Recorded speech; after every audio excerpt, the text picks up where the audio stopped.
Hello. I hate to interrupt conversations.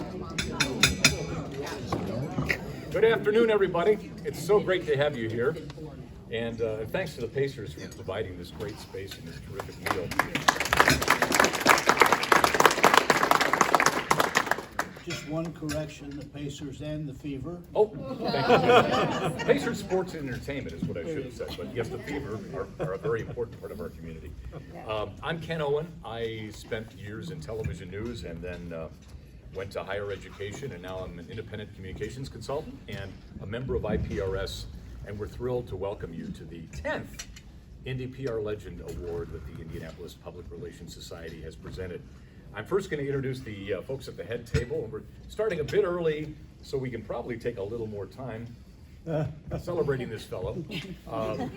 But let me start down here. You all know Jim Morris. Jim is a local legend and a great guy, and Jim, thank you for being here today. Thank you. Bob Schultz, who's the VP of Marketing and Communication for Downtown Indy, is here with us today. David Benner, a great journalist and longtime Pacer employee. He's been the media relations guy for the Pacers for years and happens to be Bill's brother, is with us as well.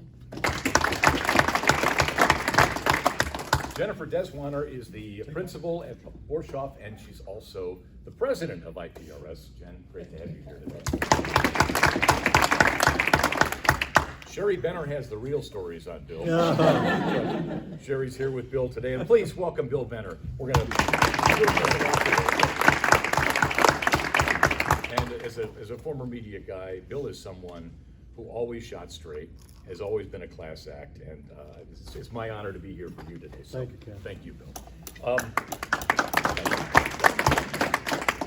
I also want to run down the list, and we have it over there, of the previous recipients. This award began in 2008 when I was on the board, and actually IPRS is composed of about 40 of us, and I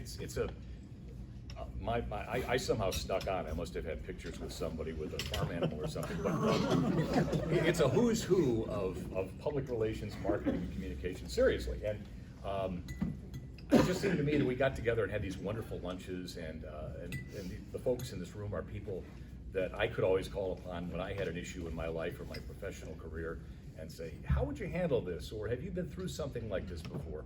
But we really didn't do anything external. And it seemed really important that with the talent that we have in this organization, that every once in a while, and the person doesn't have to be in the organization, but that we recognize someone who does a marvelous job of communicating and who literally is a legend in the community. So it started with Jim Hetherington. We had Bob Gildea, Myra Borshoff, Carl Henn, Ann Rain, Gretchen Wolfram, Donna Michael Shea, Bob Dittmer, and Lou Gehrig. And Bob and Lou. There's Lou right there. But it's important sometimes to stop in life because we're going, and with devices like that thing pointed at me right now, it seems like we're never, away from it. But it's important sometimes to sit down, take a deep breath, and say, you've done good, and you're important, and your contributions to the community really matter. So that's why we're here today. We're going to have 3 people speak on behalf of Bill, and then we'll hear from the man himself. And we will begin with David. Welcome, David. He's going to talk about Bill's beginnings in journalism, and Bill, of course, made a huge mark in that profession before he went on to do other things, which we'll hit in a minute. Thanks, Ken. Thank you. Still trying to figure out how you got in that aforementioned esteemed group. Steamed with these. Yeah, we won't talk about Bill pushing me in the bushes as a child, in the spiry bushes. We won't talk about Bill berating me, trying to teach me how to water ski. In his journalism career, he became somewhat of an adversarial type person with Bob Knight. Well, I figured out where he learned all those words as he taught me how to water ski. It was not pretty. It was not pretty. Talking about Bill's journalism days, I think you have to go through his list of accomplishments. He was at the Indianapolis Star for 30 plus years, which says something in itself.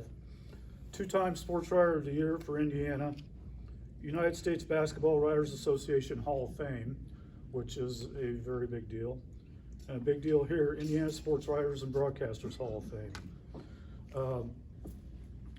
Among other things, Bill, in his journalism career, went from an ordinary desk person and then climbed the ladder slowly but surely, covering different beats, whether it be the Pacers, IU.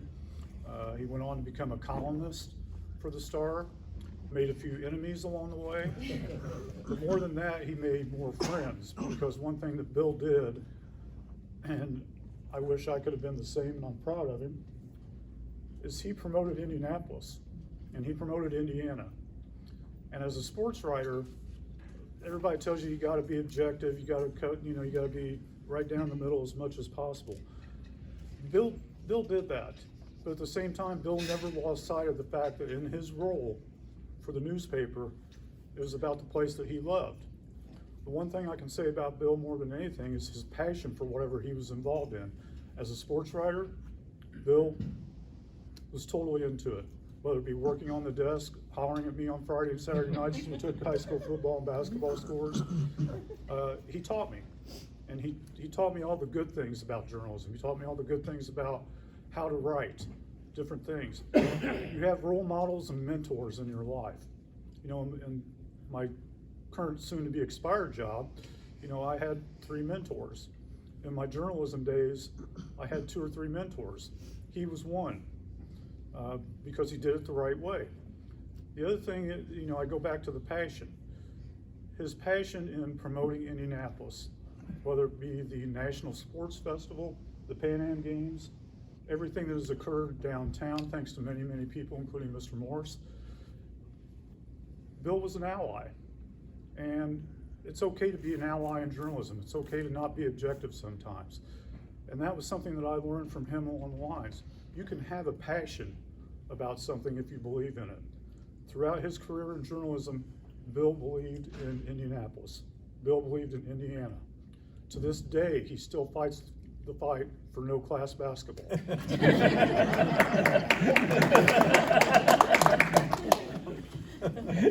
But not only that, Bill transcended into other things. I don't think it's any secret in here about his love for Special Olympics.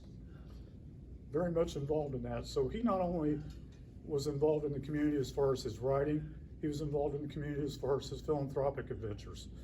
And it's something that somebody will take the time out of a busy schedule. And when you're in journalism, a lot of times you're 24/7. You might get a phone call from an editor saying, hey, this story just broke or whatever, and his euphoria, I think it was past your time, like when Bob Knight resigned. I was still there. Yeah. You enjoyed that. I did write a pretty good column. But having said that, that's the one thing about people don't realize is sometimes it's a newspaper, you pick it up, well, you don't pick it up anymore, you go online. But it is a 24/7 endeavor, and you will get calls at all hours of the day and all times. As a columnist, in particular, Bill really had to work that angle, because a columnist, you had to respond to the immediate story of the day. And that was something that Bill always did, and he always did it with great prose. So in wrapping this up, I will say this to the second best sports writer in the family. You were truly a mentor and an idol. Thank you, David.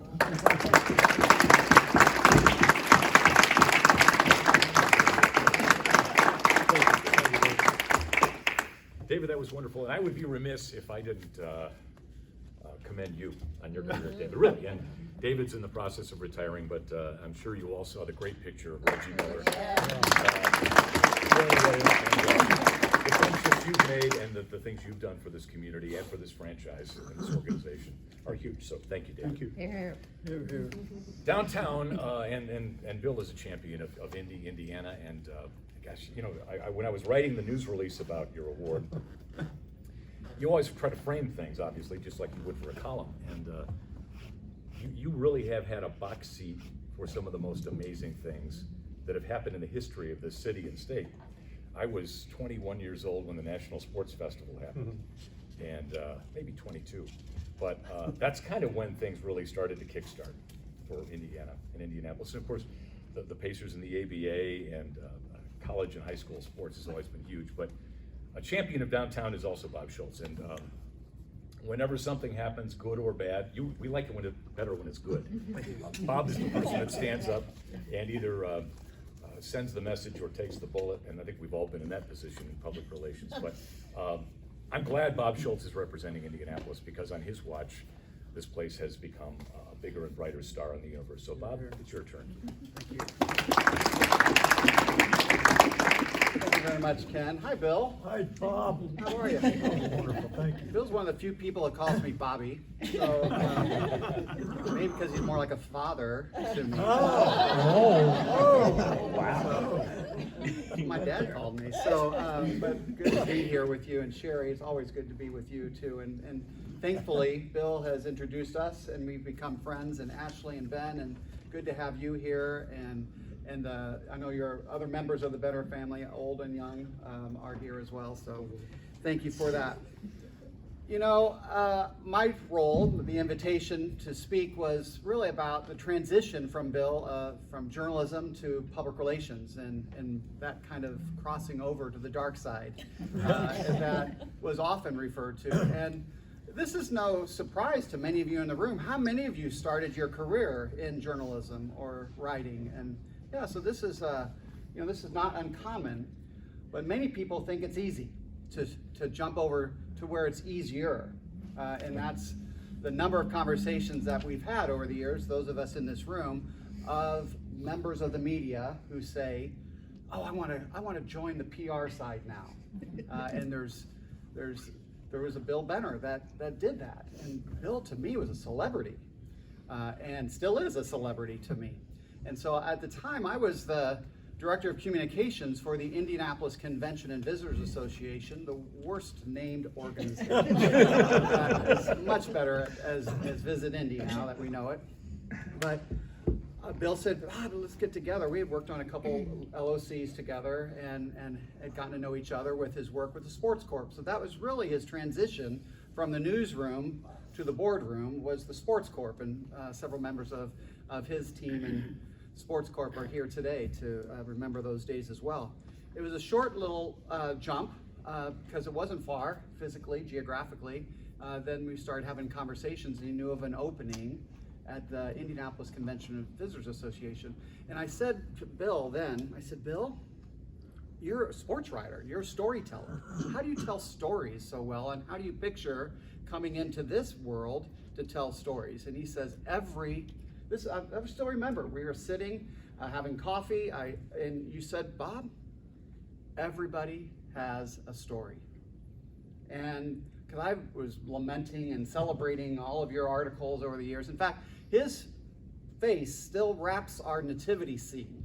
So some of you have newsprints.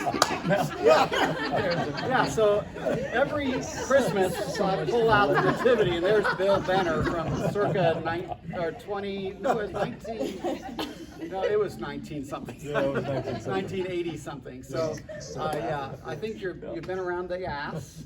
You've been around Jesus. I think this year you're around the camel. Okay. You belong around Jesus, because I know you're a man of faith. So we'll adjust that. But Bill came to me, and we had a decision made, and I'm joined by Cassidy and Carissa, part of what we called at the ICVA the Dream Team with Bill and I. But we had our candidate, this whippersnapper named Chris Gall, who has fed me some lines for today, and has his first in-person board meeting at this very minute for the past 2 years. So that's the only reason he probably couldn't join us or wouldn't join us. His job depended on it. So we're glad he is still part of our dream team, that we still get together. But Chris Gall was our man. We had prepared to hire Chris Gall. And I went and shared Chris's credentials with Bill McGowan. Many of you know Bill. You're certainly a good friend of Jim's. And Bill McGowan said, Bob, you cannot not hire Bill Benner. And I'm like, but I got Chris. He's prepared. He's got the cred. And Bill's a great writer, great storyteller. And So we brought them both to the final interview, and as many of you know the end of this story, we hired them both. And they both started on the same day. October 5th, 2010. Yes. And forever has the Visit Indy changed and been better for it, and I think we all believe that Chris Gall is certainly took the best of many mentors, and many of you know Chris. And Chris deserves a roast. Bill deserves celebration. So.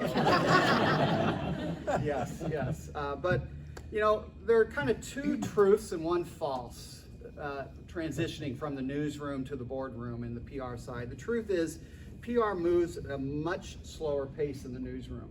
Not to say it's slow, but I mean, you're cranking out a story every day, different topic, and you left your story and you went home and filed it, and you're done, right, Ken? You're done. Yep. And new assignment the next day. Not in PR, as we all know. We are going through a lot for lengthy time. So that's something that you had to learn really quick, that you couldn't do that. Another truism, journalists will respect me more if you come from journalism, as you pitch media. And that is true.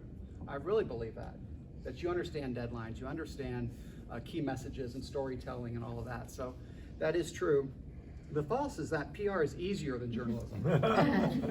Yeah, and I think this group would attest to that. So there is a need to find the right, and some people in the, you know, I think many of you know I teach at Butler. I followed Bill's leadership after you taught at Butler 10 years, right? 10 years. So I've been there a couple years more, but that PR people are accused of spinning. And man, I hate that term. I hate it because it sounds like we're finding the worst and making it better, or hiding it. And so my wife even says, you gotta put your PR spin on. I'm like, no, okay. So Bill found the right story. He always found the right story. And it always felt that he finally could step into a role where he didn't have to be so objective. He could be very subjective and bullish on Indianapolis. And no one, from the sports corp to us, even to the Horizon League, you could be bullish, and you have done so, and you've given me that permission to do so as well in my career. So I thank you for that leadership.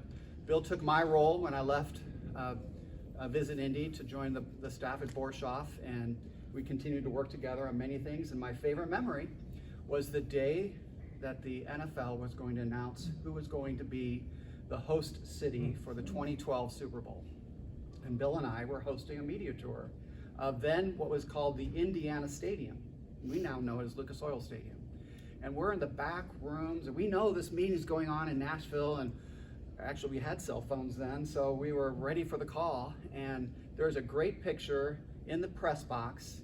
If you ever are up in the press box, look for this picture, because Bill is on the phone with the media from Nashville, and I'm in front of the Indianapolis media with the microphones in hand, and we're telling in two different ways that we won. We got it. And the headline and the Indianapolis Stars, we got it.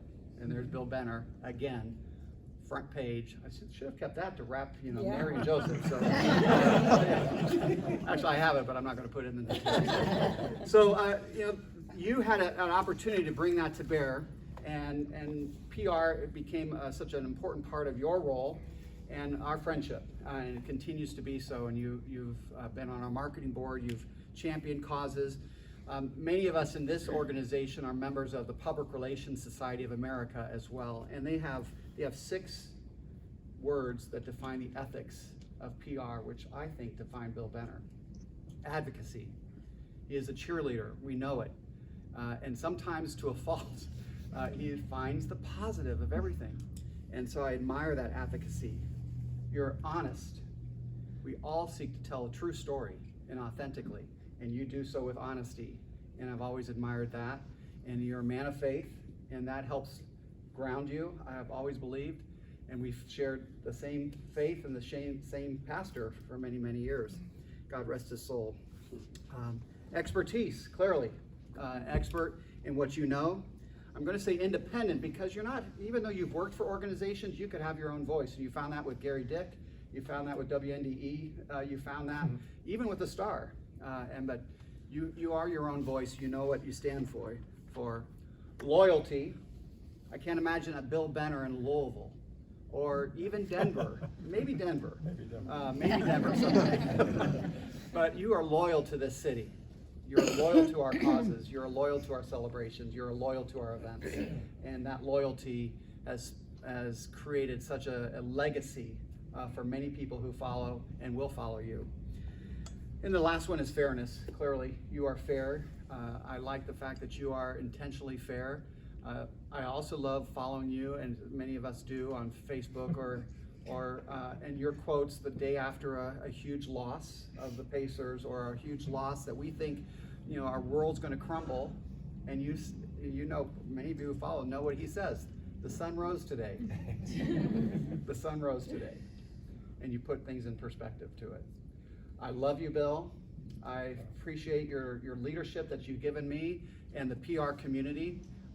This organization has celebrated you and continues to celebrate you and your leadership, and this isn't a farewell, this is a attaboy. So thank you for that.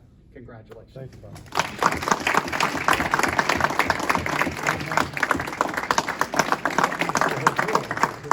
Yeah, he deserves a hug too. Bob Schultz. That was wonderful, Bob. Thank you. And I think, piggybacking on what you were saying, there are those of us in the world that are lucky when we leave journalism to be the brand champion for something we really love. I always pity the person, and there's nothing wrong, we all use fertilizers, but the person who's the PR person for orthochemical isn't the same as, being the PR person for the city of Indianapolis or for the Indiana Pacers and Fever. To be in front of something you love is so crucial, and so you're lucky in that way too. Thank you, Ken. Jim Morris is synonymous with the word service and kindness and thoughtfulness and servant leadership. He's done so much for the city of Indianapolis and the state of Indiana. We could probably spend until Christmas going through his list of honors through the course of his life, but he's done so much too for Pacers sports and entertainment, and he's going to talk about Bill's role with the Pacers and Bill's impact on the teams and the community and all of us. Jim, welcome. Glad to have you here.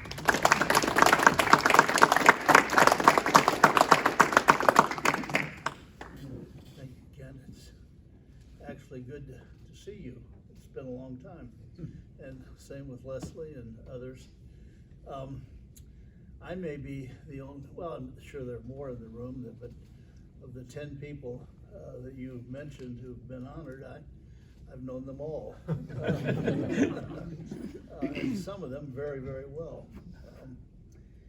I have such wonderful memories of Jim Hetherington. Anyway, thank you all for coming to your building, Gainbridge Fieldhouse. We're 2/3 of the way through a remarkable renovation of the building. It'll be done later this year inside, and then to the north, the Bicentennial Unity Plaza will be another year, but ultimately there will be an ice rink there more magnificent than Rockefeller Center.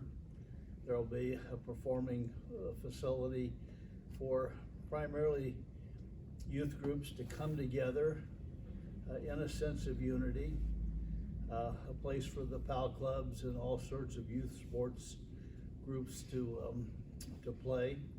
But it will be a place of unity and to celebrate our city. And there will be some magnificent sculpture that will speak to unity. So it's going to be an exciting time for our building and for all of downtown. And I could not overstate the importance of you all in telling the story of the remarkable 50 years of Indianapolis. But I truly believe that the next 5 years could be the most exciting, the most dynamic in our downtown's history. The things that are going to happen here, based in part on the sports legacy, the cultural legacy, the sense of community, the notion that the downtown the one neighborhood that belongs to everybody in central Indiana. Clearly is the heart of the economic vitality of our state. But keep your eyes open and please be as resourceful and dig as deep as you can to help tell this remarkable story of what has happened and what is about to happen in the heart of our city. It's going to be quite special and maybe the best in our city's history. Bill Benner, and by the way, Ken, thank you for mentioning David Benner. I don't know if many of you were here for our final game, when as a complete surprise to Dave Benner, Reggie Miller appeared. And I told Dave, I think there may only be two people in the state of Indiana that Reggie would have come from Los Angeles to spend a day here, thanking and loving and admiring and being grateful for his friendship with David Benner. David's been with us about 30 years. Extraordinary leader of our basketball communications program, frequently honored by his peers across the country as the top basketball PR person, sports information person in the country. They've said he's number one. And to have the Benner boys both on board and to see their genuine love and affection for each other, even though there's a constant needling going back and forth. But I once got a letter from David Benner who said, Jim, please find a way to have the community honor my brother Bill. There is no one that loves Indianapolis more, is more proud to be a Hoosier, or has in a steadfast, sustained way done more for our community than my brother Bill. And I thought, what a extraordinary thing for a brother who's known his brother for all of his life to say, hey, this guy is the best and deserves to be thanked, and expressing it in a great humble way. So David Benner, they don't come any better. And dealing with basketball players and coaches and sports writers is a full-time challenge, and he's done it superbly well, and so we're grateful for that as well. I'm glad that somebody mentioned Bob Knight.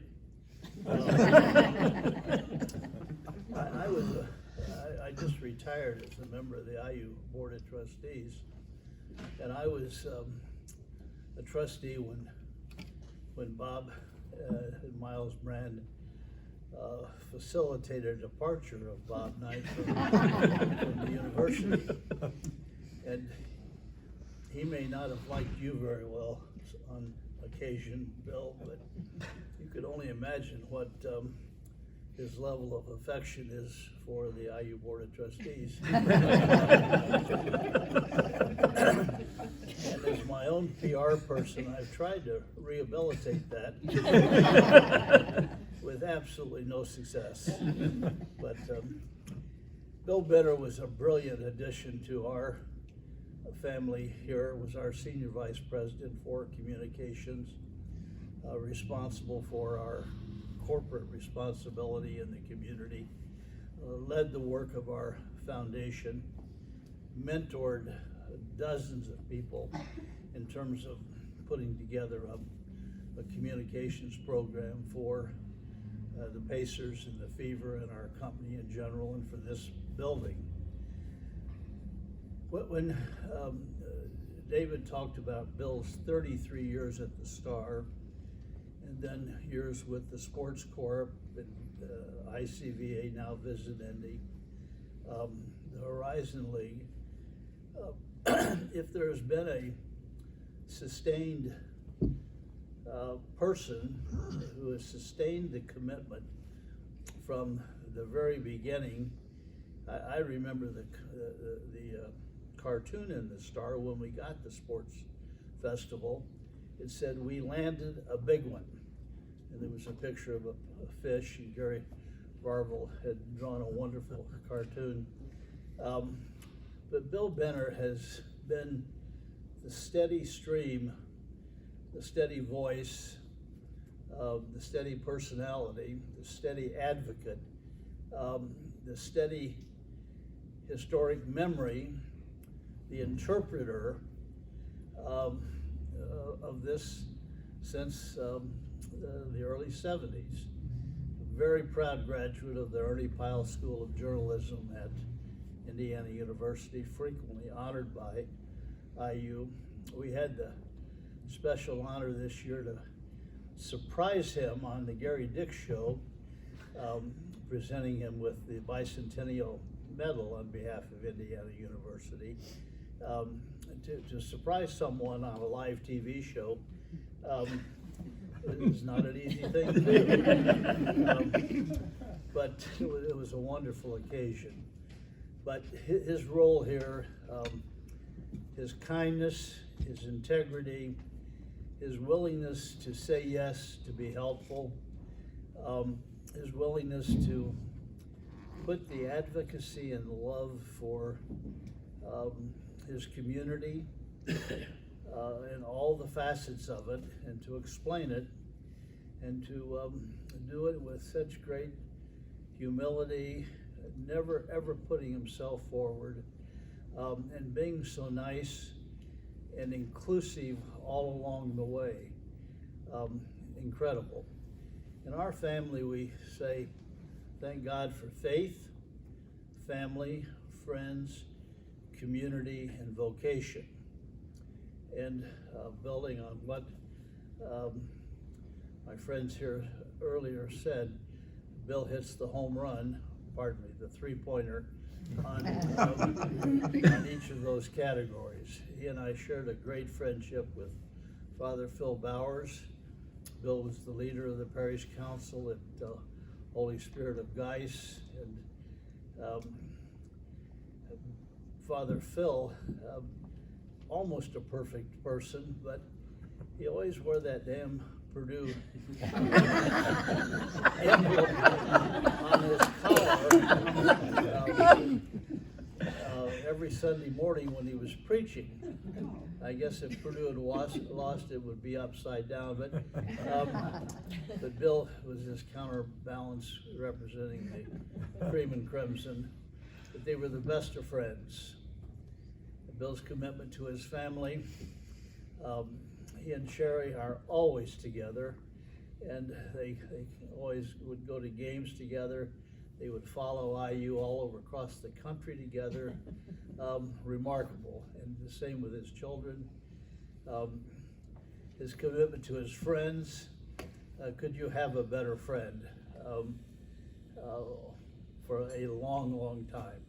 His commitment to community, and obviously his vocation. He was called to serve and to do the good things that he's done. So, Bill, on behalf of your Pacer Fever, Mad Ants, gaming, I don't understand it. And at my age, I'm not even going to try. I almost wish it would go away. Forgive me. But anyway, Bill, you're just one incredible guy. Mr. Lilly always said, take what you have been given and make it better. And that says a lot about our friend Bill Benner. And they don't come any better for all the reasons you well respect.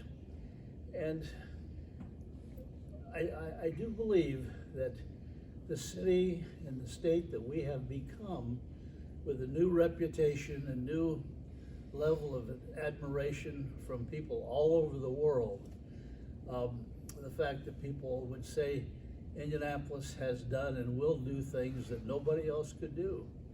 I believe that had Bill Benner and David Benner and others, but especially Bill right now, if he had not found a way to tell the story and to make everybody feel a part of that, we wouldn't be where we are today. And what an extraordinary legacy, and to have done it so well, and to do it, and it's so important. You know, unless people get on board and understand and feel good and enthusiastic and proud, all the good ideas in the world won't go very far. And that's the essence of what you all are about, to bring believers on board. And Bill's done that brilliantly with a great heart and great compassion, great fairness, great integrity, and what a blessing he is to all of us and to his friends here at the Pacer organization, the Fever organization. You've made us better. And you're one good guy, and you're married to one good woman. One great woman. Thank you. Bless you.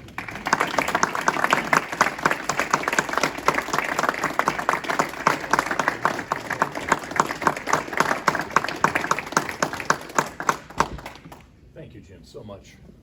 We've got this, like the equivalent of the 27 Yankees to my left here.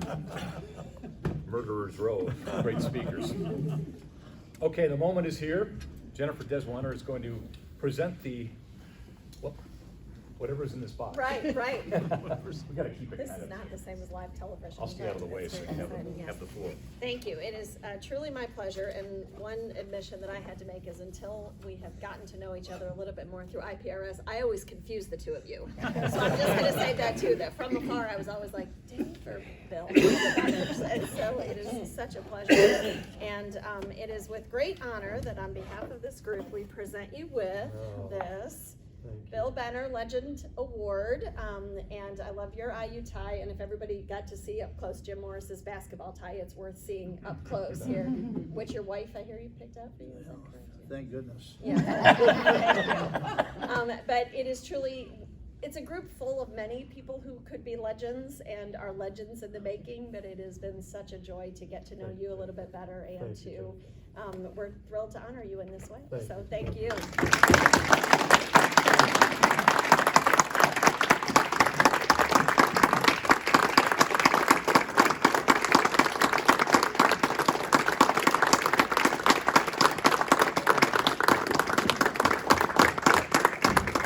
William, the floor is yours. Well, wow. This is overwhelming, and I've been thinking about it in the middle of the night and the middle of the day for the last several weeks. Thank you, Jennifer. Thank you, Ken. You know, any thanks starts off with Sherry. Our first date was a basketball game. It didn't go well.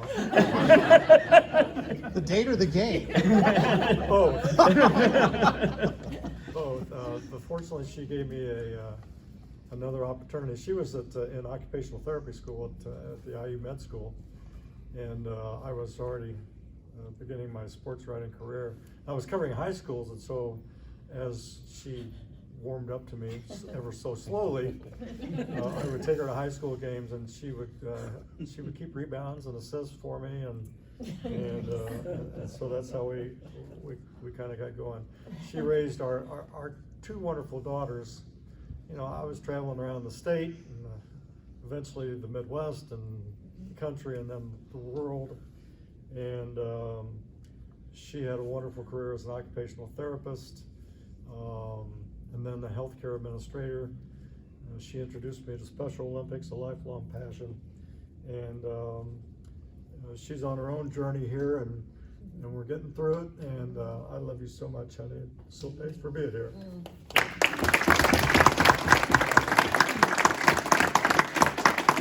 One of our daughters, Ashley, is here with her husband, Ben. Ashley has the same passion for our community and our city as I do.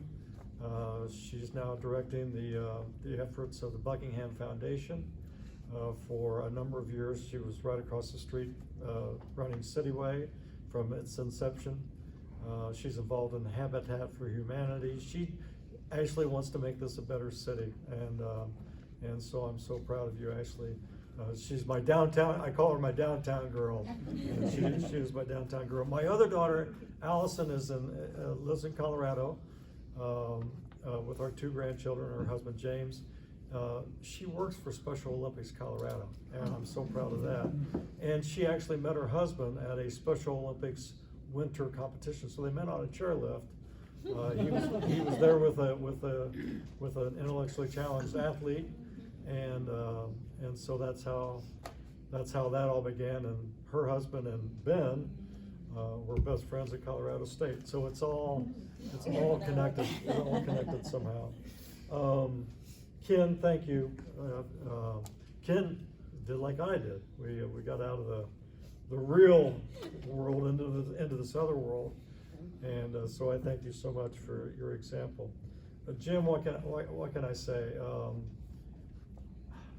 This is Jim Morris. This is all Jim Morris. 3 days. I interviewed with Jim when the job here first came open. But then 3 days after I took the job, Jim called me into his office, and we've been many times together as I wrote about the sports initiative and everything that was taking place through sports in Indianapolis. But Jim called me into his office and he said to me very simply, Bill, your success in this job will be defined by the good that you're able to do for others through Pacers Sports and Entertainment.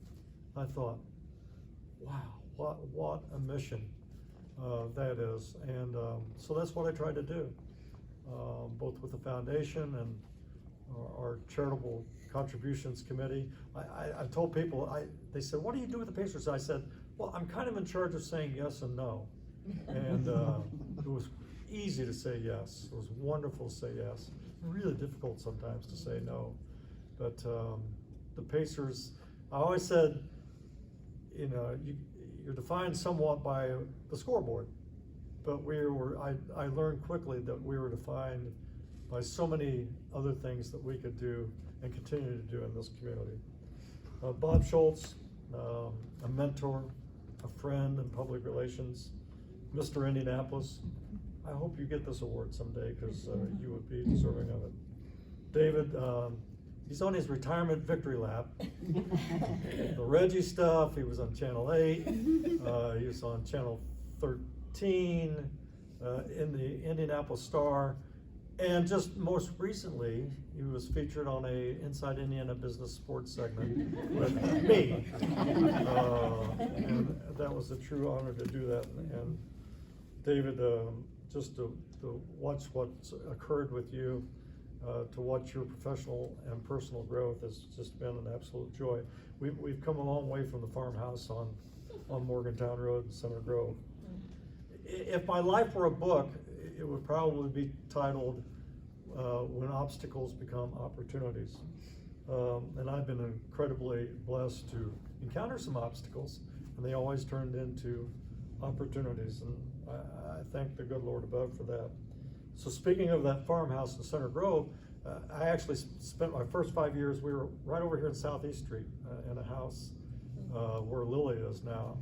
But my father and mother, Charlie and Emma, decided to move out to the country, and we rented a farmhouse that was on an active farm. The smells in the summertime of the pigs were always part of my memories. But we lived on a farmhouse in Center Grove, and it's set up on a hill on Morgantown Road, and from our vantage point, we could see Indiana 37, 2-lane, the link between Indianapolis and Bloomington. And the first team that I remember when I was growing up was the '53 national champion Hoosiers and Bobby Slick Leonard. And that kind of set the hook, and I just grew up watching those cars going back and forth to IU and listening to the broadcast on the radio, and then when we got the television on Channel 4, and I got my chips, do you have yours? And I just remember following IU sports. And so I always wanted to go to IU. That was my thing. But the obstacle occurred when I graduated from Center Grove. We were a family of 4. We had very modest means. And so if college was going to happen, it was going to have to be on me. And that meant Bloomington was going to have to wait. So I enrolled at the IU Extension. The IU Extension was 3 downtown office buildings. And that was what I did during the day. But at night, my dad, our dad, Charlie, he worked at the Star. He ran their commercial printing department. But he was aware of the fact that they had this thing, these guys called score boys. And this was back before phones and computers, where people would actually call a number, 633-1200, no area code. And they would get score. What's the score of the IU game? What's the score of the Purdue game? What's the score of the Notre Dame game? They'd call in, gamblers would call in to settle bets. They'd have us look up records. Who led the American League in home runs in 1957? We'd look it up and tell them. So I got my foot in the door, taking classes during the day, English and journalism, because that was my forte, and at night, answering 633-1200. But we were right across the office from the sports department, and I got to meet the guys that I'd grown up reading, Bob Collins, John Banch, Cy McBride, Max Stoltz, Harrison Howard, all these magical bylines. And I got to meet these guys. They were right across the hall, and I got to know them. And so after I did that my freshman year, I had the moxie to go to Cy McBride, who was the executive sports editor, and I said, I want to do what you guys do. And he went, okay, kid.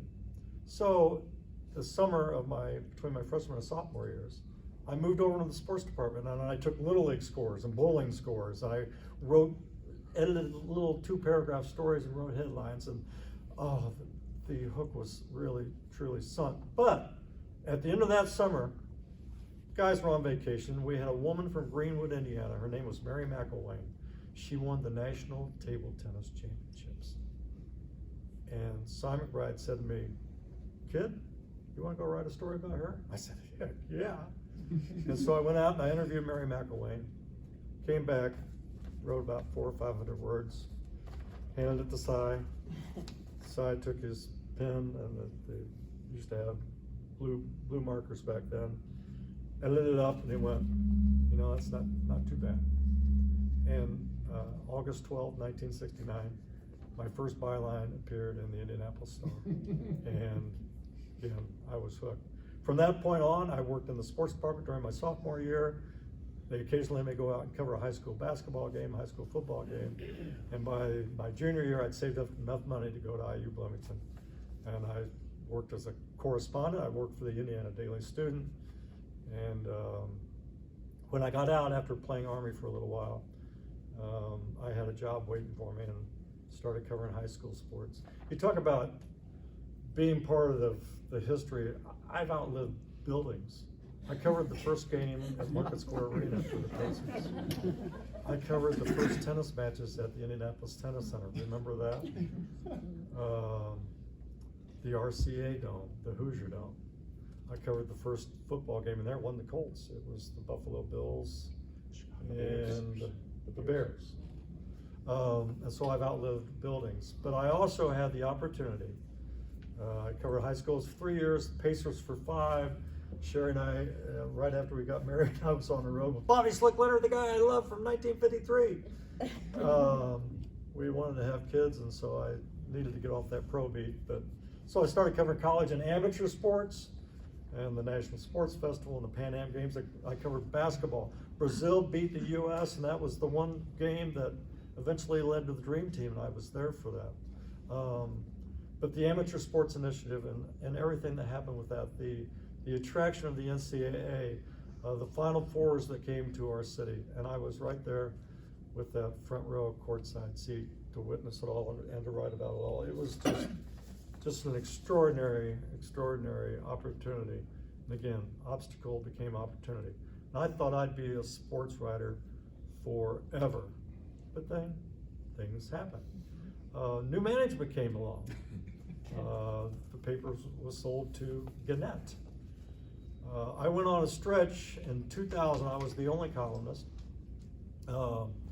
where we had the Final Four. The Pacers went to the NBA Finals. I went about 3 months and maybe had 3 days or 4 days when I didn't write something because of all that happened. I came back at the end of that stretch, and the new sports editor called me into his office, and I thought he was going to lavish me with praise. And he said, you know, Bill, he said, you've lost your cynicism. You're too positive about things. And I went, really? I thought I'm just trying to do my job and assess that. Well, he said that Reggie Miller, he was awful in game 1 of the NBA Finals, and you really didn't, you weren't harsh enough in your criticism. I said, well, I did the best I could on a West Coast deadline, and it's going to be what it is. And they said, well, we're going to bring in another columnist because we want a different perspective on things. I said, okay. In fact, having 2 columnists would be great. I won't be working 12 weeks in a row. So they brought in Bob Kravitz, and no fault of Bob. But then I had covered the 3 previous Olympic Games, Seoul, Barcelona, Atlanta, and Sydney was coming up. And I was signed, sealed, and delivered, had my credentials, my plane reservations. And they called me in and said, you're not going to go to Sydney. We're going to send Bob. And I came home that night and I told Sherry, I said, I think it's time that we contemplate the next chapter of my career. Thanks to relationships and thanks to things that happened, obstacle became an opportunity. Dale Newberger and the Sports Corp, he kind of created an opportunity for me there to work with Jeff, to work with Susan Boffman, Allison Millangton, and so the following February, I left the Star after 33 years and took a job as the VP of Communications for the Indiana Sports Corp. And then I learned, again, about the other side. And no, it wasn't that easy. It wasn't that easy. But I learned about a team and all the things you had to do to attract events, to stage events, to promote events, and they weren't all pie in the sky. The World Basketball Championships. We had a crappy USA team, they finished 6th. We had a crappy arrangement with FIBA, the International Basketball Federation, about revenue sharing, and we took a hit. And I had to be the spokesperson about how come we only have 3,000 fans in the Hoosier Dome for these games. Ended up, we had a fabulous gold medal game, but it was Argentina and Yugoslavia. It was a great game, went into overtime. But we really took a hard hit. But I loved the Sports Corp, and I thought I would stay there. And then this group from Nashville approached me about starting a sports magazine, and I hadn't totally divorced myself from sports journalism. And they said, we're doing this monthly sports magazine in Nashville, and we think you'd be the perfect person to head it up here. And I thought, well, yeah, that might be. So, big mistake. I signed on with them. They put me on a monthly retainer. Called me in, this was in May, called me in August, called me back now to Nashville, and this woman there said, oh, well, we got some news for you. We're not only not going to start a magazine in Indianapolis, but the one in Nashville is going under. Okay. So there I was, untethered. And then I turned to my good friend Bob Schultz. Obstacle meets opportunity. And they found a job for me with the Indianapolis Convention and Visitors Association. And again, then I was part of the dream team. Carissa, Cassidy, Bob, Chris Gall, the Chris Gall, Bill Hendrickson. I mean, we had a wonderful in-house PR team. And now I learned, now we were bidding for events, Final Fours, Big Ten tournaments, and we were kicking butt because we knew how to write it, we knew how to present it, we knew how to execute it. And I loved my time with the ICVA. But then Bob Bedell retired and they brought in new management. The new management got rid of my good friend, Mr. Schultz. I kind of took over his role, was not very comfortable in that. And plus I had this young superstar. I was in the right-hand lane, but I had this young superstar in the passing lane coming up on me, flipping his lights, Chris Gall. And I knew I was going to have to get the hell out of his way. Then Butler happened. So obstacle, opportunity, and Butler happened. Butler goes to a Final Four. A month later, my longtime friend, the commissioner of the Horizon League, Bob Schultz John LaCrone calls and says, we got to take advantage of this Butler thing. They've taken the Horizon League to a whole new level. Would you like to be involved in intercollegiate athletics? I said, well, I'm not exactly crazy about what's going on here. Yes! And so I joined the Horizon League, Senior VP of External Communications. You talk about public relations efforts. It was difficult trying to get Cleveland State recognized in Cleveland, Detroit Mercy to get some pub in Detroit, Illinois Chicago to get some pub in Chicago. But we learned to tell our own stories. We started our own in-house network on live stream, our events, and it was a great time. And I would have stayed there as long as John stayed there because I so loved working for him. Then one day Rick Fusen called and said, I want to have coffee. I said, sure. I spent a lot of time with Rick. Rick says, we have coffee. And Rick says, well, Greg Schenkel, who's our Senior VP for Corporate Community and Public Relations, is retiring. Would you be interested? I thought, well, yes. The first thing I wanted to do was talk to David. Would David be okay with me? And David immediately said, yes.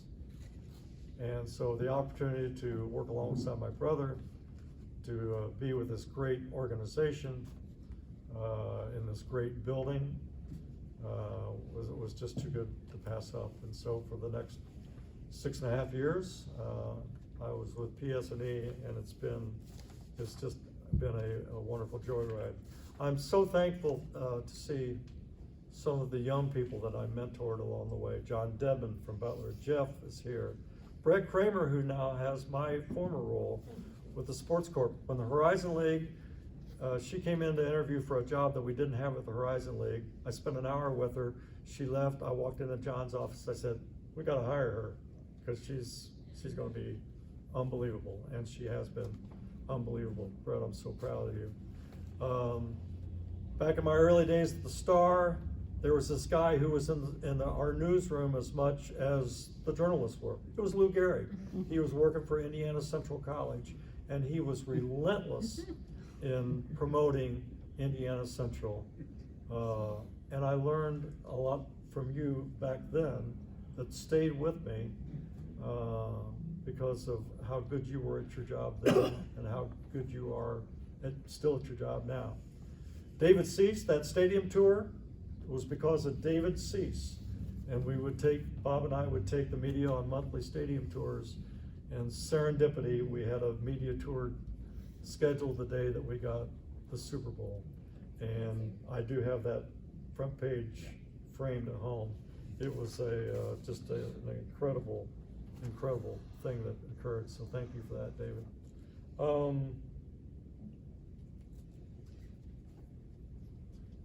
I have to look at my notes.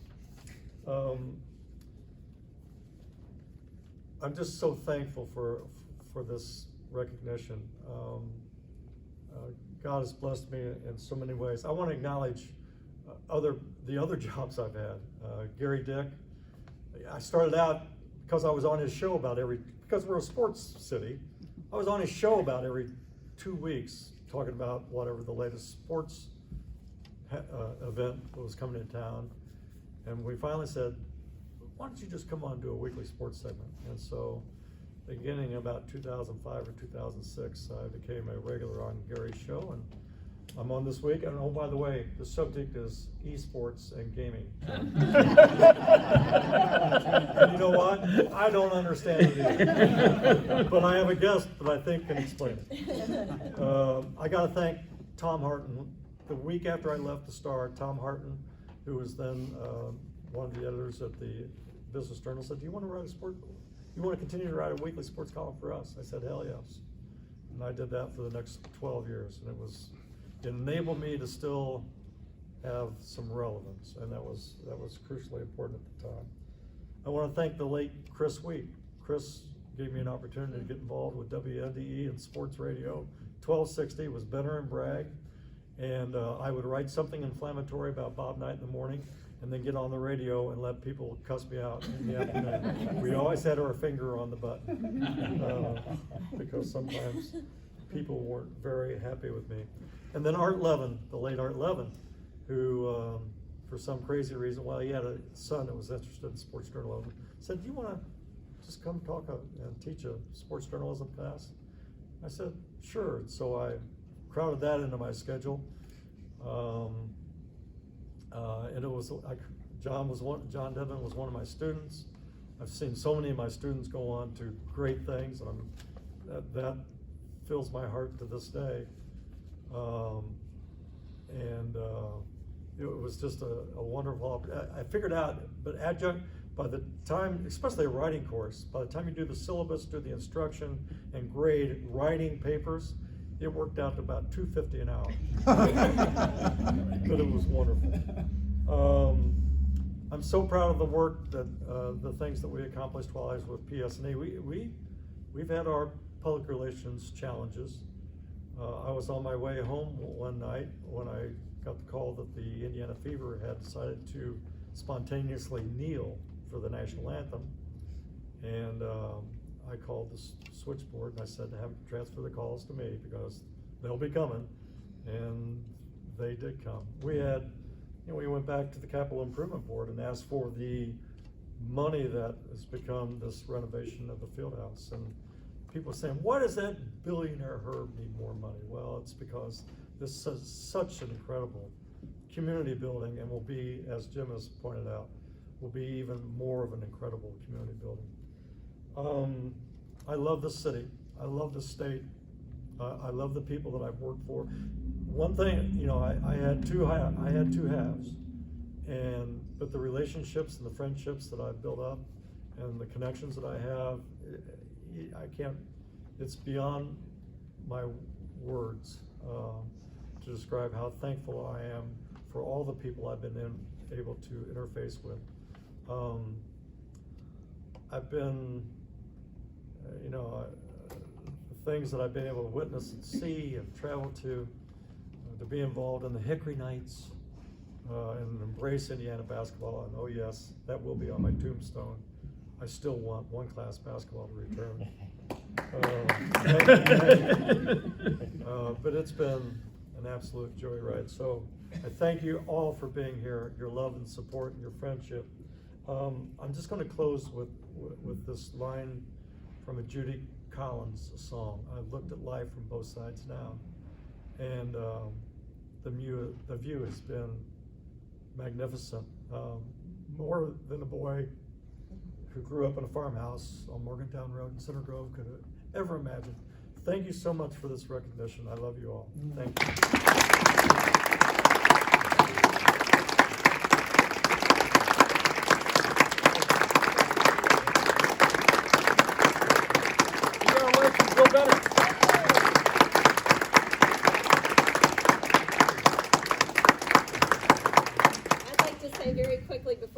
Thank you all for being here because this is wonderful. Thank you to our wonderful speakers today, but it takes all of you to really make this an event.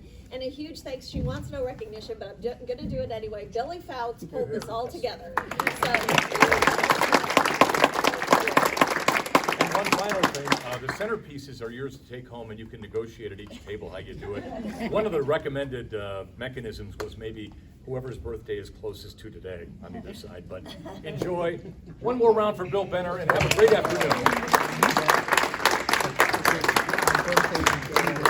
Is it really? Take it. There you go. Take it to my wife. Yeah, good for you. That was very nicely done.